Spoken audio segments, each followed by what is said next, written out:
মল ত্যাগের সময় দেখা যায় অনেক সময় ব্লিডিং হয় এবং সেই সাথে দেখা যাচ্ছে বাউল অল্টারেশন, যেটা আমরা বলছিলাম যে এই কনস্টিপেশন, এই আবার লুজ মোশন, ডায়রিয়ার মতো।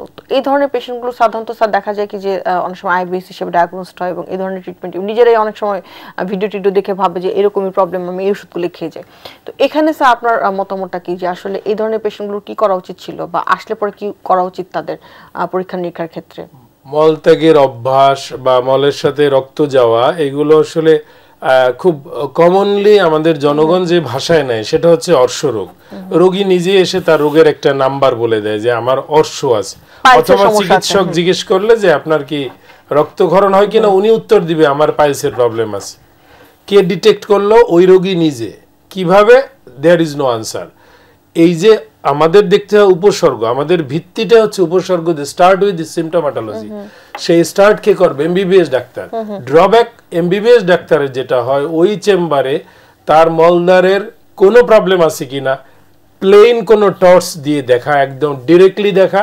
সেকেন্ড হচ্ছে মেডিকেল সায়েন্স একটা ফিঙ্গার টেস্ট করতে বলে, মানে একটা এই আমাদের ইন্ডেক্স ফিঙ্গার, এটা গ্লাভস পরে পায়খানা রাস্তাটা চেক করা। কারণ বলছি, যে পাইলসটা আপনি পাইলস হিসাবে ইগনোর করছেন, পেশেন্টের উদ্দেশ্যে বলছি, সেটা কিন্তু 100 রোগী দেখলে অন্তত 5 জনের রেকটাল ক্যান্সারের উপসর্গ, অর্থাৎ আপনার কিন্তু মলাশয়ের ক্যান্সার হতে পারে। ওটা কিন্তু শুধু একটা আঙ্গুল, অর্থাৎ ওই ডাক্তারকে চেম্বারে একটা ফি দিয়ে অথবা সরকারি হাসপাতালে বিনা ফিতে শুধু রেকটাল এক্সামিনেশনটা করলে কিন্তু আপনি 90% তথ্য পেয়ে যাবেন যে এটা আসলেই পাইলস নাকি অন্য কিছু। পাশাপাশি যে ইনভেস্টিগেশনগুলো এইসব ক্ষেত্রে করতে হয়, রক্ত যাচ্ছে দীর্ঘদিন, বাউলের এই যে অভ্যাসের পরিবর্তন, এই কষা হচ্ছে, এই লুজ মোশন হচ্ছে, একটু ওজন কমে গেছে, এদেরকে আমি বলবো যদি চিকিৎসক নাও বলে, আমাদের অনেক ক্ষেত্রে প্রাইমারি লেভেলে চিকিৎসকদের অনেক সম্মানের জায়গা থেকেও ওনাদের ক্যান্সারের সাথে কোনো এক্সপোজার থাকে না ডিউরিং দিয়ার এমবিবিএস কোর্স কারিকুলাম। না থাকাতে পরীক্ষাগুলো দিতে ওনারাও অনেকখানি একটু কার্ড বোধ করেন, ফিলিং নট স্মার্ট। আমি বলবো ওখানে প্রক্টোস্কোপি একটা ছোট যন্ত্র, এটা দিয়ে চেম্বারে দেখা যায়, যদি এটা থাকে ওয়েল, যদি না থাকে তাহলে আপনি একটু জেলা লেভেলে কলোনোস্কোপি বলে একটা পরীক্ষা রয়েছে।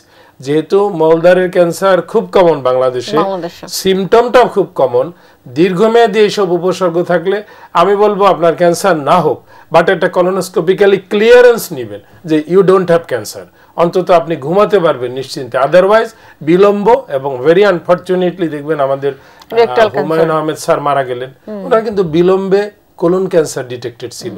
উনি আমাদের সম্মানিত এবং আমরা খুবই মিস করি ওনার লেখাকে।